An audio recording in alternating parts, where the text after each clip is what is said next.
And now for our next news special report. In an unprecedented move that threatens the very foundation of our republic, Attorney General Merrick Garland has been held in contempt of Congress for refusing to turn over explosive evidence that could expose President Biden's alleged cognitive decline. As the DOJ claims, Garland is above the law. We must ask, though, what is he hiding and why? The implications are staggering. So stay tuned for my final thought on this developing constitutional crisis. Now, in a shocking twist reminiscent of the DOJ's relentless pursuit of truth, our channel now faces an existential threat.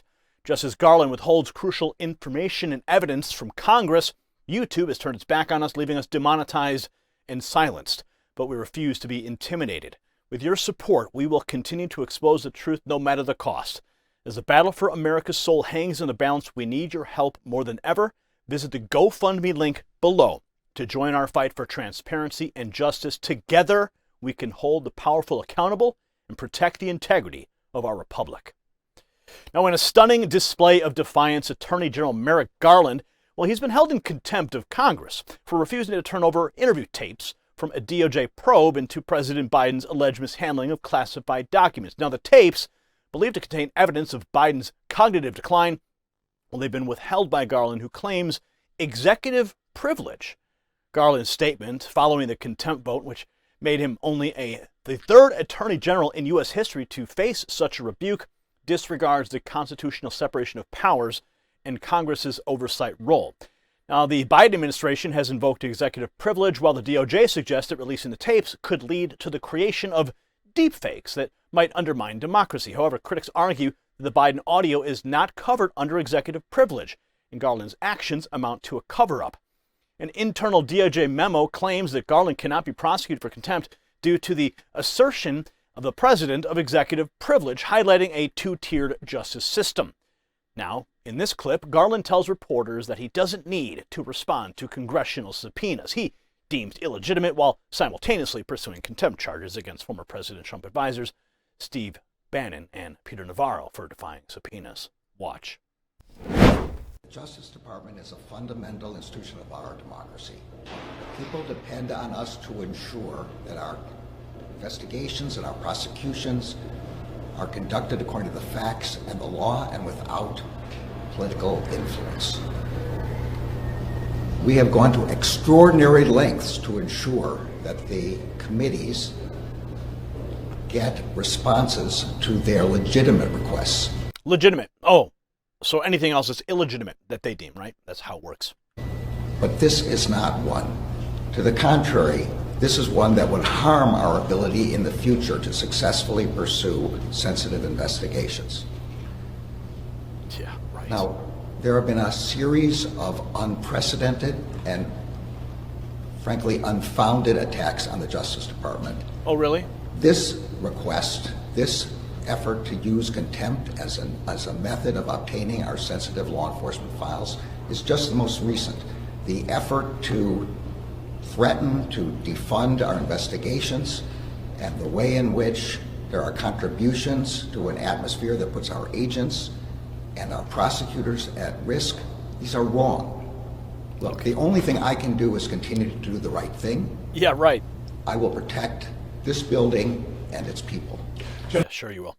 Now, the controversy surrounding Biden's mental acuity has intensified in recent weeks, with reports from the Wall Street Journal and Time magazine raising serious questions about his cognitive abilities. In this clip, a Time reporter is notably evasive when asked about Biden's mental state during an interview. Roll it, Brian. President Biden brushing off any concerns about his age. How did he seem to you? I mean, he appears very much as he appears on TV. He is older than when he started in office. It's visible if you just look side by side on the tape. The transcript is a good place for people to go to assess that. You know, he was. We describe it in the piece as well. There's some sort of color description of how he appeared in there.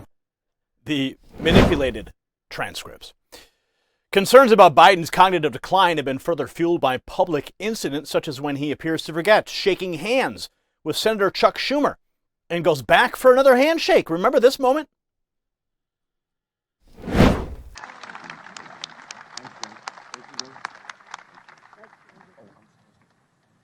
Now our great speaker, our partner, who all of these bills we've made. In case you missed it, Brian, roll it one more time.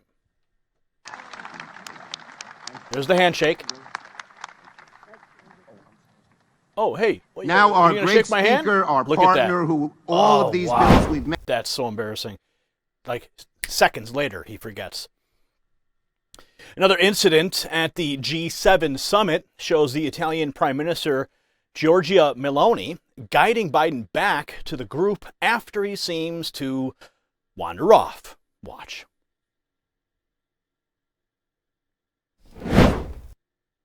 Okay. There we go. Paratrooper in, and Joe just kind of drifts away. Where are you going, Joe?